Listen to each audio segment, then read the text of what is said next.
क्या आपने कभी सोचा है कि सिर्फ 24 घंटे में आपकी पूरी जिंदगी बदल सकती है? नहीं, मैं कोई सपना नहीं दिखा रहा और ना ही कोई जादू की बात कर रहा हूं। मैं उस सच की बात कर रहा हूं जिसे अगर आपने एक बार समझ लिया तो आपकी सोच, आपका नजरिया, आपके फैसले सब कुछ बदल जाएगा। लेकिन इस सच को सुनने की हिम्मत हर किसी में नहीं होती, क्योंकि यह सच जितना सरल लगता है उतना ही गहरा और चुभने वाला है।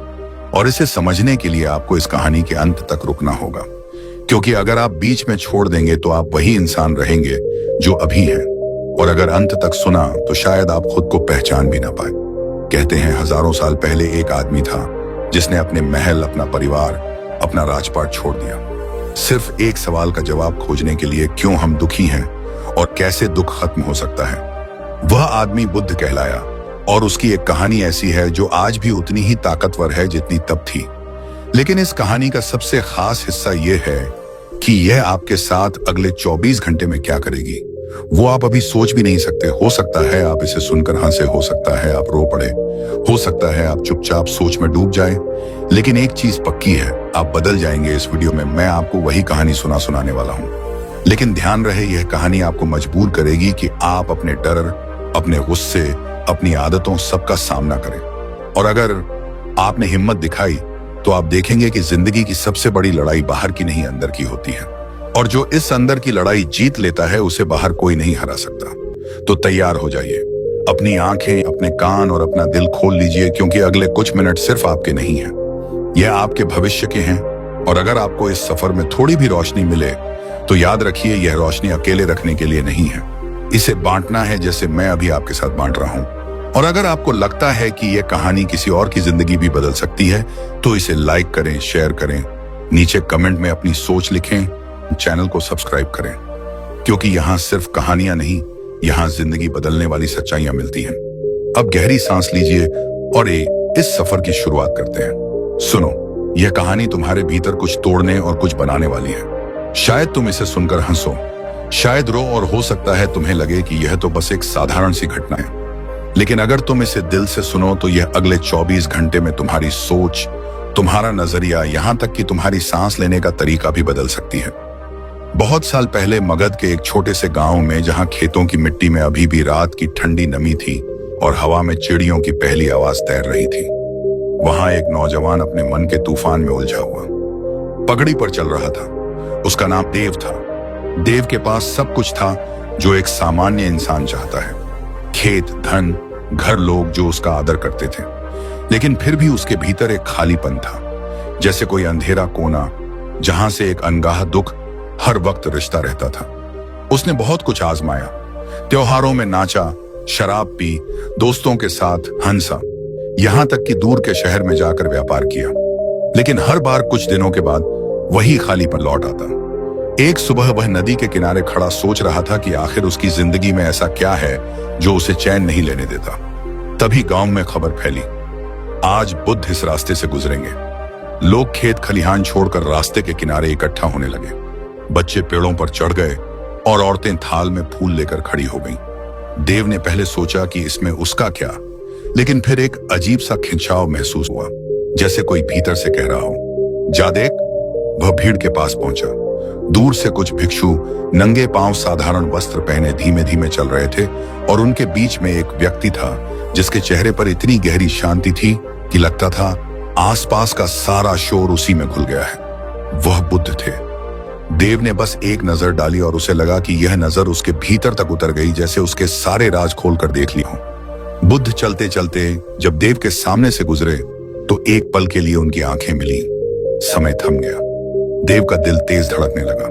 बिना कुछ कहे बुद्ध ने हल्का सा सिर हिलाया और आगे बढ़ गए। देव के पांव खुद ब खुद उनके पीछे चल पड़े। कोई उसे रोक नहीं रहा था। भिक्षु भी जैसे जानते थे कि यह लड़का अब लौटेगा नहीं। रास्ता गांव से निकलकर खेतों के बीच फिर जंगल की ओर मुड़ गया। पत्तों के बीच से सूरज की रोशनी जमीन पर सुनहरी परत बिछा रही थी। हवा में मिट्टी और फूलों की मिली जुली खुशबू थी। देव के मन में सवाल थे, यह कहां ले जा रहे हैं? यह मुझे कुछ कह क्यों नहीं रहे? लेकिन उसने खुद को रोका। उसने महसूस किया कि बुद्ध के आसपास एक अजीब सी ऊर्जा है, जैसे सब कुछ शांत हो गया हो। जंगल गहरा होता गया, पक्षियों की आवाज धीमी पड़ने लगी और सिर्फ पैरों के नीचे सूखे पत्तों की चरमराहट रह गई। थोड़ी दूर चलने के बाद बुद्ध एक खुले स्थान पर रुके। वहां पास ही एक नदी बह रही थी। पानी इतना साफ था कि तल में पत्थर चमक रहे थे। बुद्ध ने देव की ओर देखा और बस इतना कहा, पार करो। देव ने देखा कि धारा तेज है। पहले कदम रखते ही ठंडा पानी टखनों तक चढ़ाया। उसने संतुलन बनाने की कोशिश की, लेकिन हर लहर उसके पैरों को खिसकाने की कोशिश कर रही थी। उसने मजबूती से खड़े रहने की कोशिश की, लेकिन जितना वह रोकता उतना ही उसका संतुलन बिगड़ता। तभी उसने देखा कि बुद्ध बिना संघर्ष के बस सहजता से बहाव में चलते हुए पार हो गए। देव ने भी एक पल के लिए खुद को ढीला छोड़ दिया और उसने पाया कि पानी उसे संभाल रहा है, जैसे जीवन खुद उसे पार ले जा रहा हो। किनारे पहुंचने पर बुद्ध ने कहा, जीवन भी ऐसा ही है। जितना तुम उसे रोकते हो उतना वह तुम्हें गिराता है, जितना तुम उसे अपनाते हो उतना वह तुम्हें संभाल लेता है। देव चुप रहा, लेकिन यह बात उसके भीतर कहीं उतर गई। आगे का रास्ता और कठिन था, कांटेदार झाड़ियां, फिसलन भरी चट्टाने।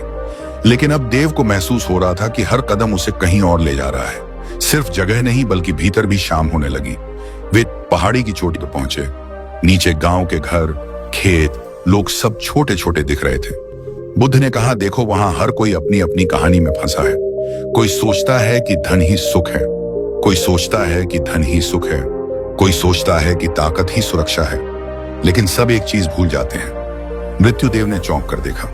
बुद्ध आगे बोले, मृत्यु तुम्हें याद दिलाती है कि तुम्हारे पास जो है वह स्थायी नहीं है, और जो स्थायी है उसे तुमने कभी खोजा ही नहीं।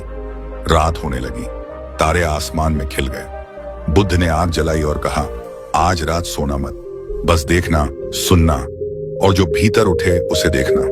देव ने पूछा, अगर मैं थक गया तो? बुद्ध मुस्कुराए, थकान भी देखना। और फिर रात का असली सफर शुरू हुआ। रात गहरी हो चुकी थी। जंगल में सिर्फ झींगुरों की आवाज और कहीं कहीं दूर से आती उल्लू की हूंट सुनाई दे रही थी। आग की धीमी लौ देव के चेहरे पर चमक रही थी और उसकी आंखों में बेचैनी की लकीरें नाच रही थीं। उसने सोचा कि बुद्ध अब कोई गहरी शिक्षा देंगे, कोई मंत्र, कोई ध्यान, विधि। लेकिन बुद्ध बस शांत बैठे थे। उनकी आंखें बंद थीं, सांसें इतनी स्थिर कि लगता था वे सांस भी नहीं ले रहे। देव ने इधर उधर देखा। अंधेरा इतना गहरा था कि लगता था हवा भी काली हो गई है। वह सोचने लगा कि यहां मैं अकेला होता तो डर से कांप जाता, लेकिन बुद्ध की मौजूदगी में एक अजीब सा भरोसा था, जैसे कुछ भी बुरा नहीं हो सकता। फिर भी मन बेचैन था। सवाल उमड़ रहे थे, ये क्यों चुप हैं? मैं यहां क्यों हूं? 24 घंटे में क्या बदल जाएगा?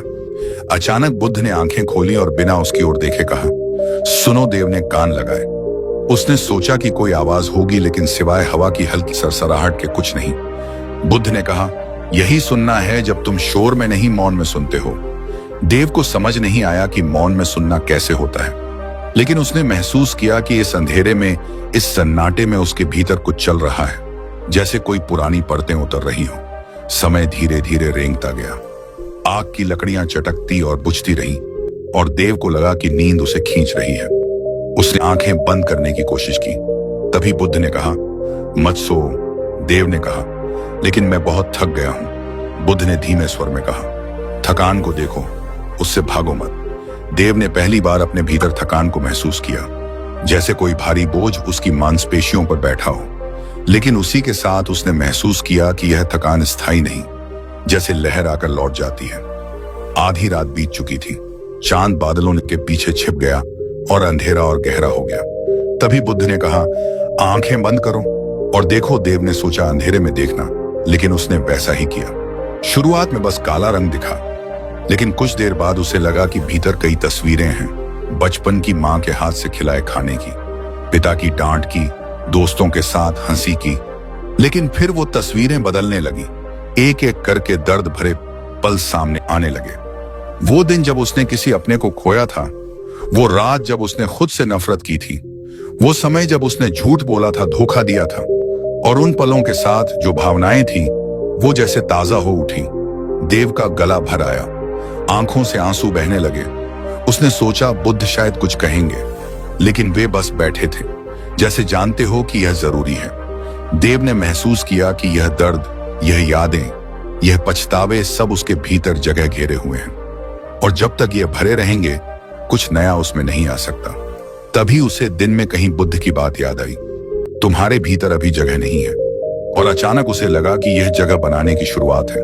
घंटों तक वह बैठा रहा, अपने भीतर की परतों को देखते हुए, कभी हंसते हुए, कभी रोते हुए, कभी बस खालीपन में डूबते हुए। भोर से पहले बुद्ध ने कहा, अब आंखें खोलो। सामने आसमान हल्का नीला हो रहा था, पक्षियों की पहली आवाज गूंज रही थी, और देव ने महसूस किया कि रात भर कुछ बदला है। वह बता नहीं सकता क्या, लेकिन जैसे भीतर की कोई गांठ ढीली हो गई हो। बुद्ध ने कहा, रात ने तुम्हें पहला उपहार दिया है, अब दिन तुम्हें दूसरा देगा। और वे उठ खड़े हुए। दिन की यात्रा शुरू होने वाली थी, लेकिन देव के मन में यह सवाल था कि क्या यह दूसरा उपहार सच में अगले 24 घंटे में उसकी पूरी जिंदगी बदल देगा। और यही सवाल उसे उनके पीछे से चलने के लिए मजबूर कर रहा था। सुबह की हवा में हल्की ठंडक थी, पेड़ों की पत्तियों पर ओस की बूंदें सूरज की किरणों से चमक रही थी, जैसे किसी ने छोटे छोटे मोती बिखेर दिए हों। देव के चेहरे पर रात भर की जाग के कारण थकान थी, लेकिन भीतर कहीं एक हल्कापन भी था, मानो उसने कोई पुराना बोझ उतार दिया हो। बुद्ध ने कुछ नहीं कहा, बस नदी की ओर चल पड़े। देव उनके पीछे छह। रास्ते में पक्षियों की चहचहाट, दूर से आती गांवों की घंटियों की टनटन, और बीच बीच में हवा का तेज झोंका। देव के मन में सवाल था कि यह दूसरा उपहार क्या होगा, लेकिन उसने अब सवाल करने की आदत पर काबू पाना शुरू कर दिया था। नदी के किनारे पहुंचकर बुद्ध ने कहा, बैठो। देव बैठ गया। पानी की लहरें किनारे से टकराकर मीठी सी आवाज कर रही थी। बुद्ध ने कहा, देखो। देव ने पानी में झांका। पहले उसने अपना चेहरा देखा, लेकिन लहरों के कारण चेहरा हिल रहा था, विकृत हो रहा था। बुद्ध ने कहा, यह तुम्हारा मन है, अशांत हिलता हुआ। तुम खुद को सही तरह से देख ही नहीं सकते जब तक यह शांत ना हो। देव ने चुपचाप पानी को देखना शुरू किया। कुछ देर बाद जब सांसें धीमी हुई, मन थोड़ी देर के लिए ठहर गया, तब पानी का चेहरा स्थिर हुआ और उसने खुद को साफ साफ देखा। अचानक बुद्ध ने पास पड़ी एक छोटी सी लकड़ी उठाई और पानी में डाल दी। लहरें फिर से उड़ गईं, चेहरा टूट फूट गया। बुद्ध ने कहा, जीवन में हर घटना, हर शब्द, हर विचार एक लकड़ी की तरह है जो तुम्हारे मन के पानी में गिरती है और तुम फिर से खुद को खो देते हो। अगर तुम सीख जाओ कि लहरों के बावजूद खुद को देखना, तो तुमने दूसरा उपहार पा लिया। देव को लगा कि यह सुनने में आसान है, लेकिन जीने में कठिन। वे वहां से उठे और एक ऊंचे पहाड़ की चढ़ाई शुरू की।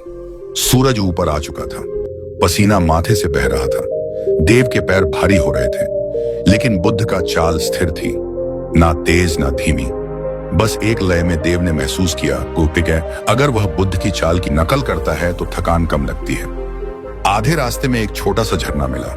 बुद्ध ने रुककर पानी पिया और कहा, याद रखो, जो तुम्हें थकाता है वो मंजिल नहीं, तुम्हारा तरीका है। यह बात देव के भीतर उतर गई। ऊपर पहुंचकर चारों ओर का दृश्य अद्भुत था। दूर दूर तक जंगल, नदी, खेत और आकाश इतना विशाल कि लगता था उसमें सब कुछ समा सकता है। बुद्ध ने कहा, यह आकाश तुम्हारे भीतर भी है, लेकिन तुमने उसे दीवारों में बांध दिया है। देव चुप रहा। उसके भीतर कई भाव उठ रहे थे। वे पहाड़ से उतरकर एक गांव में पहुंचे।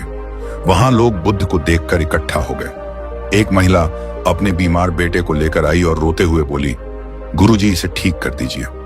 बुद्ध ने उसका माथा छुआ, कुछ पल मौन रहे और कहा, दवा दो, आराम दो और प्रेम दो। महिला ने कहा, बास सादा आग में आया। कहा, बस इतना। बुद्ध मुस्कुराए, बस इतना ही, लेकिन प्रेम सच्चा होना चाहिए। देव को यह देखकर अजीब लगा।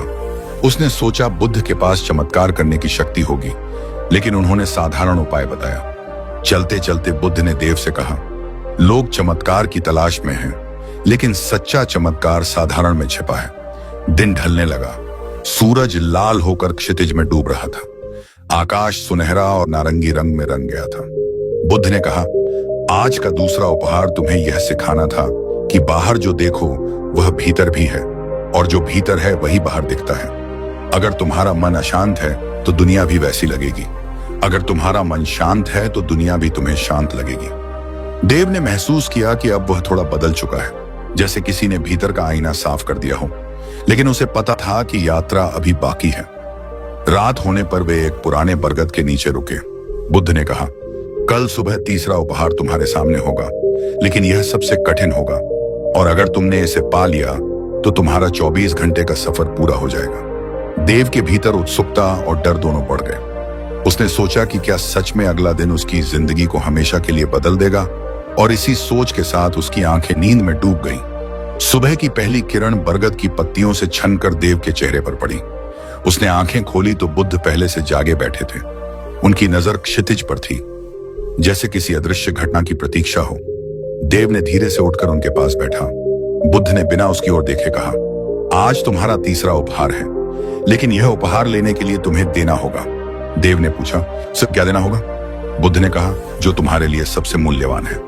देव के मन में तुरंत कई बातें आईं। उसके पास कोई खास चीज नहीं थी, लेकिन उसकी महत्वाकांक्षाएं, सपने और अहंकार जरूर थे। क्या वही देना होगा? लेकिन बुद्ध ने और कुछ नहीं कहा। वे उठे और जंगल के गहरे हिस्से की ओर चल पड़े। रास्ता घना था, सूरज की रोशनी मुश्किल से जमीन तक पहुंच रही थी। पक्षियों की आवाज भी कम हो गई थी, जैसे जंगल खुद मौन हो गया हो। कुछ घंटे बाद वे एक खुले मैदान में पहुंचे। वहां एक बूढ़ा आदमी जमीन पर बैठा रो रहा था। उसके पास टूटा हुआ मटका पड़ा था और पानी पूरी तरह बह चुका था। बुद्ध ने पूछा, क्यों रो रहे हो? कूड़ा बोला, यह मेरा आखिरी मटका था। इससे मैं गांव वालों को पानी देता था। अब बिना मटके के मैं किसी को पानी नहीं दे सकता।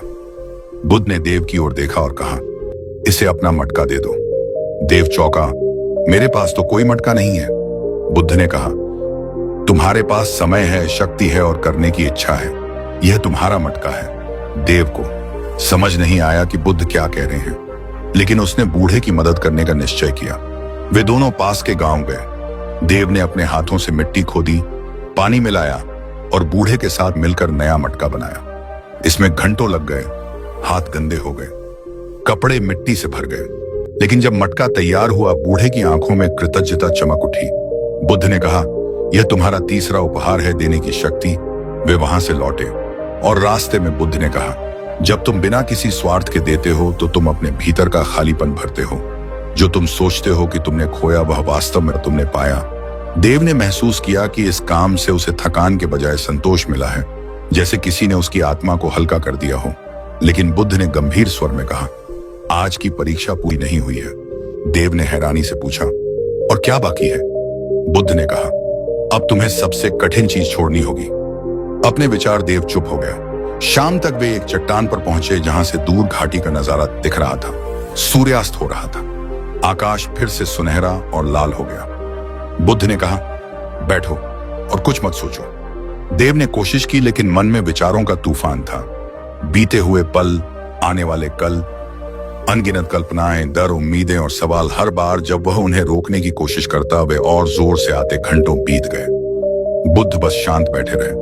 अंत में थककर देव ने विचारों से लड़ना बंद कर दिया, और जैसे ही उसने हार मानी, मन अचानक शांत हो गया। जैसे तूफान के बाद सागर, उस शांति में एक गहरी सुकून भरी अनुभूति थी, जैसे कोई अदृश्य पर्दा हट गया हो। बुद्ध ने कहा, यही तुम्हारा तीसरा उपहार है। मन का मौन रात घेरा आई थी। तारे आसमान में चमक रहे थे और देव को लगा कि आज का दिन सच में उसके भीतर कुछ बड़ा बदल गया है। लेकिन उसे यह भी पता था कि चौथा और आखिरी उपहार बाकी है, और वह शायद सबसे शक्तिशाली होगा। नींद में जाते हुए उसने सोचा कि अगर कल का उपहार वैसा ही है जैसा बुद्ध कह रहे हैं, तो सच में यह 24 घंटे उसकी पूरी जिंदगी बदल देंगे। सुबह की हवा पहले से ज्यादा हल्की और ठंडी थी, जैसे रात ने जंगल के हर पत्ते को धोकर साफ कर दिया हो। ओस की बूंदें घास पर चमक रही थीं और दूर कहीं मोर की आवाज आ रही थी। देव ने आंखें खोली तो देखा बुद्ध पहले से खड़े हैं। उनकी नजर क्षितिज के उस पार थी, जहां सूरज धीरे धीरे अपनी पहली किरण भेज रहा था। देव उठा और उनके पास पहुंचा, लेकिन आज बुद्ध का चेहरा पहले से अलग था, जैसे आज कोई बहुत बड़ा रहस्य खुलने वाला हो। उन्होंने कहा, आज तुम्हारा चौथा और आखिरी उपहार है, लेकिन यह तुम्हारी पूरी जिंदगी का सबसे कठिन सच भी है। देव के भीतर उत्सुकता और हल्का डर दोनों थे। उन्होंने पूछा, क्या करना होगा? बुद्ध ने कहा, कुछ नहीं, सिर्फ देखना, लेकिन जो देखोगे उससे भागना मत। देव को यह बात अजीब लगी, फिर भी वह उनके साथ चल पड़ा। रास्ता पहाड़ी था, जगह जगह छोटे झरने बह रहे थे और पक्षियों की आवाज हवा में गूंज रही थी। लगभग 1 घंटे बाद वे एक ऐसे स्थान पर पहुंचे जहां चट्टानें खुली थी और नीचे गहरी खाई थी। बुद्ध ने कहा, यहां बैठो और नीचे देखो। देव ने नीचे झांका। उसे लगा जैसे खाई की गहराई का कोई अंत नहीं है। आंखें टिकती नहीं थी। बुद्ध ने कहा, तुम्हारा चौथा उपहार इस खाई की तरह है। अगर तुम इसमें गिर गए तो वापस नहीं आओगे, लेकिन अगर तुम इसे समझ गए तो फिर कभी डर में नहीं जियोगे। देव ने चुपचाप नीचे देखना शुरू किया। पहले तो उसे सिर्फ डर महसूस हुआ, लेकिन फिर उसने ध्यान से देखा। वहां नीचे सिर्फ खालीपन था, ना रोशनी ना अंधेरा, बस कुछ भी नहीं। तभी यह खालीपन तुम्हारी सच्चाई है ना, तुम्हारे विचार स्थायी है ना, तुम्हारे शरीर ना तुम्हारे डर, सब कुछ बदल जाएगा। सब खत्म होगा, सब खत्म होगा, और अंत में जो बचेगा वो यही है, खालीपन। देव के भीतर एक अजीब सी बेचैनी उठी। उसने कहा, अगर सब कुछ खाली खाली है तो जीने का मतलब क्या है? बुद्ध मुस्कुराए। यही तो चौथा उपहार है। खालीपन को समझकर तुम हर चीज की कीमत जान पाओगे, क्योंकि तुम्हें पता होगा कि यह हमेशा के लिए नहीं है। तुम्हें पता होगा कि यह हमेशा के लिए नहीं है, तभी तुम उसे पूरे मन से जी पाओगे। देव की आंखों में आंसू आ गए। उसे लगा जैसे किसी ने उसके दिल का बोझ उठा लिया हो, लेकिन साथ ही उसके भीतर गहरी शांति भी फैल गई। बुद्ध ने कहा, आज तुम्हारा 24 घंटे का सफर पूरा हो गया है। अब तुम वही नहीं हो जो कल थे। वे दोनों वहां से उठकर वापस लौटने लगे। रास्ते में जंगल की हर आवाज, हर पत्ता, हर किरण देव को पहले से ज्यादा जीवंत लग रही थी। गांव पहुंचने से पहले बुद्ध ने कहा, याद रखो, यह 4 उपहार तुम्हारे भीतर हमेशा रहेंगे। पहला वर्तमान का देखना, दूसरा भीतर और बाहर का आईना, तीसरा बिना स्वार्थ के देना, और चौथा खालीपन की सच्चाई। अगर तुम इन्हें याद रखोगे तो तुम्हारी जिंदगी कभी वैसी नहीं रहेगी जैसी पहले थी। देव ने मन ही मन प्रण लिया कि वह इन 4 उपहारों को कभी नहीं भूलेगा। सूरज अब पूरी तरह ऊपर आ चुका था, और उसकी रोशनी में देव का चेहरा भी किसी नए जन्म की तरह चमक रहा था। गांव के लोग उन्हें देखकर दौड़े, लेकिन देव के कानों में बस बुद्ध की आखिरी बात गूंज रही थी, जीवन को पकड़ने की कोशिश मत करो, उसे बस जियो। गांव की पगडंडी पर कदम रखते ही देव ने महसूस किया कि यह वही रास्ता है जिस पर वह कल भी चला था, लेकिन कल और आज के बीच का फर्क इतना गहरा था कि जैसे 2 अलग जिंदगियां हों। गांव के लोग वही थे, वही घर, वही खेत, वही आवाजें, लेकिन उसके भीतर कुछ बदल चुका था। बुद्ध उसके साथ थे, लेकिन गांव के लोग पहले बुद्ध को देखकर देव के पास दौड़े। कहां थे तुम? हम तुम्हें ढूंढ रहे थे। किसी ने कहा तुम्हारा खेत अधूरा पड़ा है, किसी ने कहा तुम कल से गायब थे। सब परेशान थे। देव ने बस उन्हें देखा। उनके चेहरे में चिंता थी, लेकिन अब उसे उसमें एक गहरी परत दिखाई दे रही थी। हर चिंता के पीछे एक चाह, हर चाह के पीछे एक डर, और हर डर के पीछे वही खालीपन जिसे उसने खाई के किनारे महसूस किया था। उसने मुस्कुराकर कहा, मैं ठीक हूं, और उसकी मुस्कान में एक ऐसा भरोसा था कि लोग चुप हो गए। बुद्ध ने चुपचाप गांव में प्रवेश किया। देव ने उनके लिए अपने घर का दरवाजा खोला, और पहली बार उसे लगा कि उसका घर सच में घर है। बुद्ध ने बैठकर पानी पिया और देव से कहा, अब तुम्हारा 24 घंटे का सफर पूरा हो गया है, लेकिन असली यात्रा अब शुरू होगी। देव ने पूछा, क्यों? बुद्ध ने कहा, क्योंकि तुम्हारे भीतर जो बदला है उसे अब तुम्हें अपने आसपास की दुनिया में जीना होगा, और यही सबसे कठिन है। देव को यह बात भीतर तक लगी। अगले ही दिन से उसने बदलाव करना शुरू किया। सुबह जब सूरज उगता तो वह खेत में जाता, लेकिन पहले की तरह बस फसल काटने की सोच नहीं करता। अब वह देखता कि हर पौधा, हर मिट्टी का कण एक कहानी है, जैसे वे भी जीवित हैं। वह गांव के बच्चों को इकट्ठा करता, उन्हें पानी के किनारे बैठाकर बताता कि कैसे वर्तमान में जीना है, कैसे अपने विचारों को देखना है, कैसे बिना स्वार्थ के देना है, और कैसे खालीपन को समझना है। शुरू में लोग उसे अजीब समझते, कुछ हंसते, कुछ कहते, ये बुद्ध के पास जाकर पागल हो गया है। लेकिन धीरे धीरे कुछ लोग उसके पास आने लगे, खासकर वे जो परेशान थे, जिनके जीवन में बोझ था। एक दिन एक औरत आई, उसका बच्चा बीमार था और वह रो रही थी। देव ने उसे बैठाया और कहा, दर्द को मत भगाओ, उसे देखो। जब तुम उसे देखोगी तब तुम समझोगी कि यह हमेशा के लिए नहीं है, और फिर तुम मजबूती से जी पाओगी। औरत ने उसकी बात मानी और अगले ही दिन वो उसके पास आई। उसकी आंखों में आंसू थे, लेकिन चेहरे पर सुकून था। देव ने महसूस किया कि बुद्ध का दिया तीसरा उपहार, बिना स्वार्थ के देना, अब सच में उसके जीवन का हिस्सा बन रहा है। समय बीतने के साथ गांव में एक हल्का बदलाव आने लगा। लोग एक दूसरे को सुनने लगे, छोटे छोटे झगड़े खत्म होने लगे। खेतों में काम करते समय लोग हंसते हुए बातें करते, लेकिन इस बदलाव के बीच एक दिन खबर आई कि पास के गांव में भारी सूखा पड़ गया है। वहां के लोग भूख से परेशान हैं। गांव के कुछ लोग बोले, हमारे पास भी ज्यादा नहीं है, हम कैसे दें? देव चुप रहा, फिर बोला, हमारे पास जो है उसका कुछ हिस्सा देकर हम खाली नहीं होंगे बल्कि भर जाएंगे। और उसने सबसे पहले अपना अनाज का हिस्सा दिया। धीरे धीरे गांव के बाकी लोग भी जुड़ गए और वह मदद लेकर पास के गांव गए। वहां के लोगों ने कृतज्ञता से उनका स्वागत किया। लौटते समय बुद्ध ने देव से कहा, याद रखो, देना कभी तुम्हें गरीब नहीं बनाता।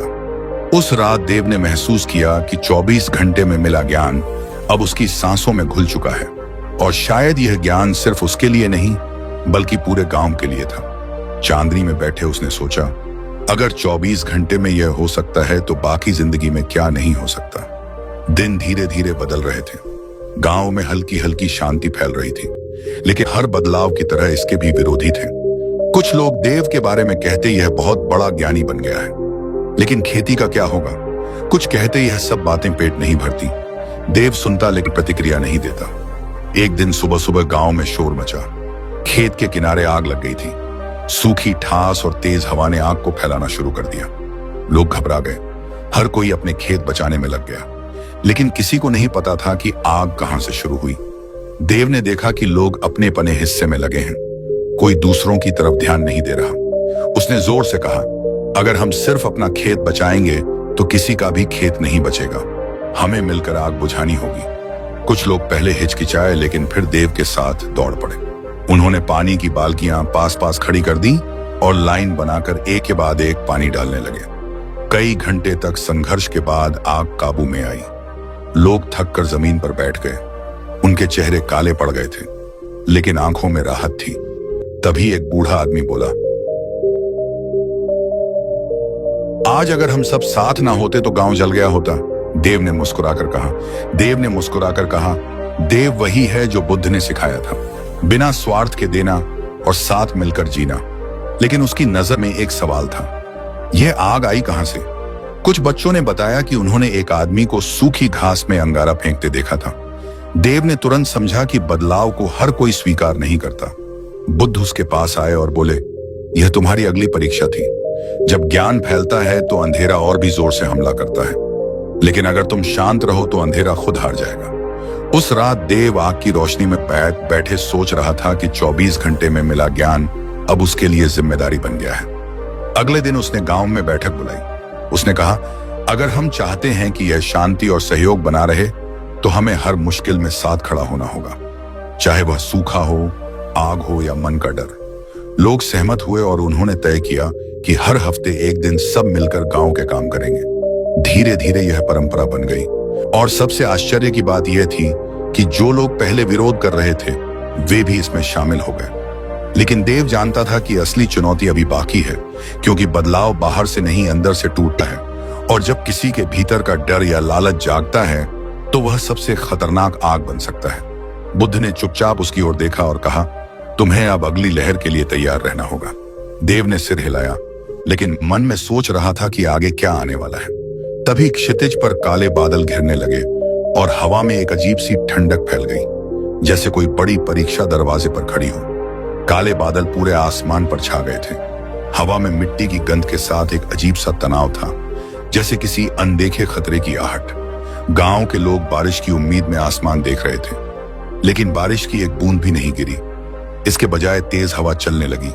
रात होते होते गांव के बीचों बीच पुराने बरगद के पेड़ के पास भीड़ जुटने लगी। कारण था दो भाइयों का झगड़ा जो इतने जोर से चिल्ला रहे थे कि पूरे गांव में आवाज गूंज रही थी। देव वहां पहुंचा। उसने देखा कि दोनों भाई एक दूसरे को दोष दे रहे थे। एक कह रहा था, इसने मेरा हिस्सा छीन लिया। दूसरा कह रहा था, यह झूठ बोल रहा है, यह हमेशा मुझे कम देने की कोशिश करता है। भीड़ भी पक्ष लेने लगी। कोई एक का समर्थन कर रहा था, कोई दूसरे का। माहौल इतना गर्म हो गया कि किसी ने पत्थर उठा लिया। देव ने आगे बढ़कर उसका हाथ रोक लिया। उसकी आवाज में कोई चिल्लाहट नहीं थी, लेकिन गहरी दृढ़ता थी। पत्थर फेंकने से तुम्हें सुकून नहीं मिलेगा, सिर्फ और आग फैलेगी। भीड़ चुप हुई। देव ने दोनों भाइयों से कहा, तुम दोनों अपने अपने डर से लड़ रहे हो। एक को डर है कि उसका हक छीन जाएगा, दूसरे को डर है कि उसे कभी पूरा नहीं मिलेगा। यह डर तुम्हारे भीतर की आग है और यह आग बाहर फैलकर पूरे गांव को जला सकती है। दोनों भाई पहले तो चुप रहे, फिर एक ने कहा, अगर मैं छोड़ दूं तो यह मेरा फायदा उठाएगा। देव मुस्कुराया। बिना स्वार्थ के देना तभी कठिन लगता है जब तुम्हें लगता है कि तुम्हारे पास कम है, लेकिन अगर तुम देखो कि तुम्हारे पास हमेशा कुछ ना कुछ है तो देने में डर नहीं लगेगा। उसकी बात सुनकर भीड़ में एक बूढ़ी औरत बोली, मैंने देखा है जब मैं अपने पास का खाना भूखे को दिया तो अगले ही दिन मुझे उससे 2 गुना मिला, लेकिन जो मैंने अपने डर में छुपाया वो सड़ गया। यह सुनकर लोग फुसफुसाने लगे। धीरे धीरे माहौल बदलने लगा। दोनों भाइयों ने एक दूसरे को देखा और फिर बिना बोले एक दूसरे को गले लगा लिया। भीड़ ने राहत की सांस ली, लेकिन देव जानता था कि यह भीतर की आग का बस एक रूप था। यह कभी लालच बनकर, कभी ईर्ष्या बनकर, कभी अहंकार बनकर वापस आएगी। बुद्ध जो अब तक चुप थे, आगे बढ़े और बोले, भीतर की आग को बुझाने का सिर्फ एक तरीका है, उसे पहचानना, उसे देखना और उसे पकड़ने की कोशिश छोड़ देना। देव ने महसूस किया कि यह चौथा उपहार, खालीपन की सच्चाई, यही सबसे गहरा असर करता है। अगर अंदर कुछ भी स्थायी नहीं है तो ना डर, ना गुस्सा, ना लालच टिक सकता है, लेकिन इसे हर कोई तुरंत नहीं समझेगा। इसलिए उसने ठान लिया कि वह गांव में बैठकों में अब सिर्फ कहानियां नहीं सुनाएगा, बल्कि हर किसी को अपने भीतर की आग देखने का अभ्यास कराएगा। अगले दिन से उसने छोटे छोटे समूह बनाए। बच्चों से कहा, जब गुस्सा आए तो उसे नाम दो, उसे देखो लेकिन कुछ मत करो। बड़ों से कहा, जब डर आए तो उसे महसूस करो लेकिन उस पर तुरंत काम मत करो। शुरुआत में लोग हंसते, लेकिन फिर उन्होंने महसूस किया कि यह तरीका सच में असर करता है। गांव का माहौल धीरे धीरे और शांत होने लगा, लेकिन इसके बीच एक खबर आई जिसने देव को हिला दिया। पास के गांव में लोग आपस में लड़ते लड़ते हथियार तक उठा चुके थे और वहां के कुछ लोग मदद के लिए देव के गांव की तरफ आ रहे थे। यह वह पल था जब देव को लग रहा था कि अब बाहर की आग और भीतर की आग एक साथ टकराने वाली है, और अगर यह टकराई तो शायद सब कुछ बदल जाएगा। शाम का समय था। आसमान पर सूरज आधा डूब चुका था और क्षितिज पर एक लाल सा धुंधलका फैल रहा था। दूर से धूल का बादल उठता दिखाई दिया। गांव के लोग चौकन्ने हो गए। कुछ बच्चे दौड़ते हुए देव के पास आए और बोले, पास वाले गांव के लोग आ रहे हैं, उनके हाथों में लाठियां और हथियार हैं। यह सुनते ही कई लोग डर गए। कुछ ने कहा, दरवाजे बंद कर दो, अपने घर संभालो। कुछ ने कहा, अगर वह हमला करेंगे तो हम भी जवाब देंगे। माहौल में डर और गुस्सा दोनों फैलने लगे। देव ने गहरी सांस ली और भीड़ के बीच जाकर खड़ा हो गया। उसकी आवाज साफ लेकिन शांत थी, जो आने वाले हैं वह हमारे दुश्मन नहीं है, वह डर और गुस्से के शिकार हैं जैसे कभी हम थे। लेकिन कुछ लोग मानने को तैयार नहीं थे। एक जवान आदमी बोला, अगर हम उन्हें रोकेंगे नहीं तो वह हमें कुचल देंगे। देव ने उसकी आंखों में देखा, अगर तुम अपने भीतर की आग लेकर बाहर की आग से भिड़ोगे तो दोनों आग मिलकर हमें जला देंगे, लेकिन अगर तुम पानी बन गए तो आग खुद बुझ जाएगी। यह कहते हुए देव गांव के बाहर की ओर बढ़ा। उसके साथ सिर्फ कुछ लोग थे, बाकी अभी भी शक और डर में थे। जैसे ही पास वाले गांव के लोग करीब आए, उनके चेहरे पर थकान, गुस्सा और भूख का मिला जुला असर था। उनमें से एक ने चिल्लाकर कहा, हमें खाना दो, नहीं तो हम छीन लेंगे। देव बिना डरे आगे बढ़ा। उसने कहा, हमारा दरवाजा तुम्हारे लिए बंद नहीं है, लेकिन पहले बैठो, पानी पियो, फिर बात करेंगे। सामने वाले हैरान रह गए। उन्हें उम्मीद थी कि सामने से विरोध मिलेगा, लेकिन यहां तो उन्हें बैठने का न्योता मिल रहा था। उनमें से एक बुजुर्ग आदमी ने बाकी को इशारा किया और सब धीरे धीरे बैठ गए। देव ने गांव के बच्चों से कहा, पानी और थोड़ा अनाज लाओ। बच्चों ने बिना डरे सबके सामने कटोरियां रखी। कुछ देर तक सिर्फ खाने पीने की आवाज थी। फिर देव ने कहा, हम जानते हैं कि तुम पर सूखा पड़ा है और तुम परेशान हो, लेकिन अगर हम लड़ेंगे तो दोनों गांव तबाह हो जाएंगे। अगर हम साथ आए तो दोनों गांव बच सकते हैं। सामने वाले कुछ देर चुप रहे। फिर एक औरत बोली, हमारे यहाँ बच्चों को भूखा सुलाना पड़ रहा है, हम डर गए थे कि यहाँ भी कुछ नहीं मिलेगा। देव ने कहा, डर सबसे बड़ी आग है, यह हमें वह करने पर मजबूर कर देती है जो हम सामान्य समय में नहीं करते, लेकिन अगर हम डर को देख लें तो यह हमें नहीं जलाएगी। धीरे धीरे माहौल नरम होने लगा। पास वाले गांव के लोग हथियार नीचे रखने लगे। तभी पीछे से देख के अपने गांव का एक आदमी चिल्लाया, यह मत भूलो, यह लोग तुम्हारे दुश्मन हैं, ये तुम्हें धोखा देंगे। देव ने उस आदमी की तरफ देखा। उसकी आंखों में वही पुराना डर और शक था, वही भीतर की आग। देव ने उसके पास जाकर कहा, अगर तुम्हें डर है तो उसे देखो, लेकिन उसे अपने फैसले का मालिक मत बनाओ। उस आदमी की आंखें भर आईं और उसने चुपचाप सिर झुका लिया। उस दिन दोनों गांवों के लोग एक ही जगह बैठे खाना साझा किया और तय किया कि वे मिलकर सूखे का सामना करेंगे। अगले कुछ हफ्तों में उन्होंने साथ मिलकर एक नहर खोदी, जिससे दोनों गांवों तक पानी पहुंचने लगा और धीरे धीरे दोनों तरफ की आग ठंडी हो गई। उस रात बुद्ध ने देव से कहा, आज तुमने समझ लिया कि भीतर और बाहर की आग अलग नहीं होती, वे एक दूसरे को खिलाती हैं और अगर एक बुझा दो तो दूसरी भी खत्म हो जाती है। देव ने आकाश की ओर देखा, जहां अवतारों की चमक थी और हवा में शांत थी, और उसने महसूस किया कि 24 घंटे में शुरू हुई यात्रा अब कई जिंदगियों को बदल चुकी है। लेकिन भीतर से उसे पता था कि यह अंत नहीं है, बल्कि एक नई शुरुआत है। सुबह की पहली किरण गांव पर पड़ी और हवा में एक अलग सी हल्की सी महक थी, जैसे किसी ने रात भर पूरे गांव को साफ कर दिया हो। लोग धीरे धीरे अपने घरों से बाहर आने लगे और देखा कि देव पहले से ही गांव के बीचों बीच पुराने बरगद के पेड़ के नीचे बैठा है। उसकी आंखें बंद थीं, चेहरा शांत और सांसों में एक गहरी स्थिरता। बच्चे धीरे से पास आए, बड़ों ने भी दूरी बनाकर घेरा बनाया। आज कोई हंगामा नहीं, कोई विवाद नहीं, बस एक सन्नाटा जो शब्दों से ज्यादा बोल रहा था। देव ने आंखें खोली और कहा, कल जब हम दो आंख को मिलते देख रहे थे, तब मैंने समझा कि असली बदलाव तब होता है जब हम खुद को बदलते हैं, क्योंकि अगर हम नहीं बदलते तो हालात चाहे जो भी हो, हम उन्हें उसी पुराने नजरिए से देखेंगे। लोग ध्यान से सुन रहे थे। किसी ने पूछा, लेकिन बदलाव शुरू कहां से हो? देव ने मुस्कुराकर कहा, देखने से, सिर्फ देखने से। जब तुम गुस्सा देखो तो उसे पहचानो, जब डर देखो तो उसे पहचानो, जब लालच देखो तो उसे पहचानो और फिर उसे पकड़ने की कोशिश मत करो। एक औरत ने कहा, लेकिन अगर मैं ऐसा करूं तो क्या मैं कमजोर नहीं बन जाऊंगी? देव ने कहा, कमजोर वो होता है जो अपने डर के हिसाब से फैसले लेता है। मजबूत वो है जो डर को देख सकता है और फिर भी अपने दिल के हिसाब से चल सकता है। उसकी आवाज में कोई जोर नहीं था, लेकिन असर गहरा था। तभी बुद्ध पास आए और बोले, यह वही है जो मैंने वर्षों पहले समझा था और जिसे पाने के लिए मैंने अपना राजपाट, अपना परिवार, सब कुछ छोड़ा था। लेकिन याद रखो, ज्ञान पाने का मतलब यह नहीं कि तुम दुनिया से भाग जाओ। इसका मतलब है कि तुम दुनिया के बीच में रहकर भी अडिग रहो। गांव में कुछ पल की चुप्पी छा गई। फिर एक बच्चा बोला, तो कोई लड़ाई नहीं होगी? देव ने बच्चे की तरफ देखा। लड़ाई बाहर की कम होगी, लेकिन भीतर की लड़ाई हमेशा चलेगी। फर्क सिर्फ इतना होगा कि अब तुम जानते होंगे कि यह लड़ाई कैसे जीतनी है। यह सुनकर लोग धीरे धीरे उठने लगे, लेकिन आज उनके कदम हल्के थे, जैसे कंधों से कोई पुराना बोझ उतर गया हो। उस दिन से गांव में एक नई परंपरा शुरू हुई।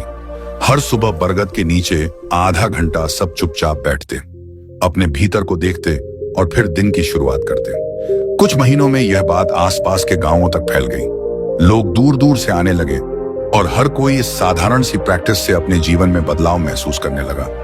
देव जानता था कि उसकी यात्रा का असली मकसद यह था कि यह ज्ञान सिर्फ उसके पास ना रहे, बल्कि हर किसी तक पहुंचे। और धीरे धीरे यह 24 घंटे में मिला। उपहार पूरे इलाके में फैल गया। बुद्ध ने एक दिन जाते जाते देव से कहा, अब तुम वह बन गए हो जिसकी इस गांव को जरूरत थी, लेकिन याद रखो, यह यात्रा कभी खत्म नहीं होती। देव ने सिर झुकाया और फिर आकाश की ओर देखा, जहां सूरज अब पूरी तरह निकल आया था।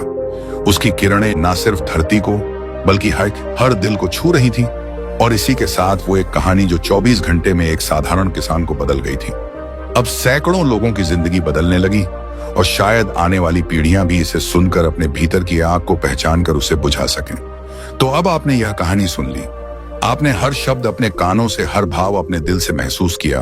और अब सवाल यह है कि क्या आप वही हैं जो इस वीडियो को शुरू करते समय थे, या आप बदल चुके हैं? शायद आपको अभी लगे कि सब कुछ पहले जैसा ही है, लेकिन अगले कुछ घंटों में, अगली सुबह या किसी कठिन पल में आपको अचानक एहसास होगा कि आपके भीतर कुछ नया जन्म ले चुका है। वह नया नजरिया जो हर स्थिति में आपको देखने देगा कि असली लड़ाई बाहर नहीं, भीतर है। आपने देखा कि कैसे बुद्ध की एक साधारण सी लगने वाली सीख इंसान की पूरी जिंदगी बदल सकती है। लेकिन यह तभी होगा जब आप इसे सिर्फ सुनकर भूल ना जाएं, बल्कि इसे जीना शुरू कर दें। क्योंकि कहानी का असर तभी होता है जब वह आपके हर फैसले, हर प्रतिक्रिया, हर विचार में उतर जाए। हो सकता है कल जब कोई आपको गुस्सा दिलाने की कोशिश करे तो आप रुक जाएं। हो सकता है अगली बार जब डर आपको जकड़े तो आप उसे सिर्फ देखें। हो सकता है अगली बार जब लालच आपको बहकाए तो आप मुस्कुराकर उसे जाने दें। और उस पल आप समझेंगे कि बदलाव शुरू हो चुका है। यह 24 घंटे सिर्फ एक शुरुआत थे। अब असली यात्रा आपके हाथ में है। और अगर आपको लगता है कि यह कहानी आपके दिल तक पहुंची है, अगर आपको लगता है कि इसमें किसी और की जिंदगी बदलने की ताकत है, तो इसे अपने तक मत रखिए। इसे दुनिया के साथ बांटिए, लाइक कीजिए, शेयर कीजिए। नीचे कमेंट में लिखिए कि आपको किस हिस्से ने सबसे ज्यादा छुआ। और हाँ, चैनल को सब्सक्राइब करना मत भूलिए, क्योंकि यहाँ सिर्फ कहानियां नहीं मिलती, यहाँ वह चाबी मिलती है जो आपके मन के बंद दरवाजे खोल सकती है। और अगर आपने आज एक छोटा कदम भी लिया है, तो याद रखिए, हर बड़ा बदलाव एक छोटे कदम से ही शुरू होता है। अगली बार जब हम मिलेंगे तो शायद आप वह इंसान ना हो जो आज हैं, बल्कि वह बन चुके हो जो आप हमेशा से बनना चाहते थे। तो तब तक इस रोशनी को थामे रखिए और उसे फैलाते रहिए।